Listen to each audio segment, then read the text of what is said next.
It's me again. อยู่คนเดียวไม่ต้องหลายปี เดี๋ยวเขาก็หาย Mark Joshua.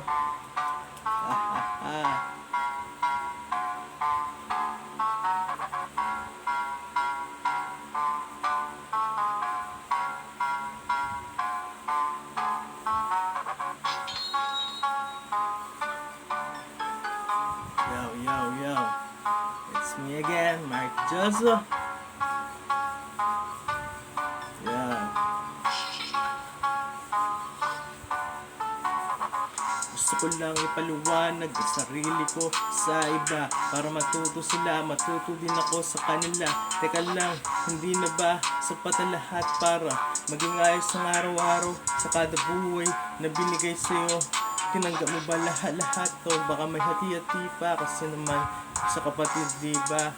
Kahit na ganun, hayaan na lang natin yon sa mga panahon na nakakalungkot ay nag-iisa ka lang, diba? Pero nandyan naman yung pagkakataon na masaya palagi. Kaya paulit-ulit lang nangyayari. Ayoko magbakasakali, gusto ko lang iwanan at iwasan ng nakaraan na mga pangit. Ayoko magalit kahit na ano pa man. Gusto ko lang bitawan mga salita, mahal ko sarili ko nang walang hanggan.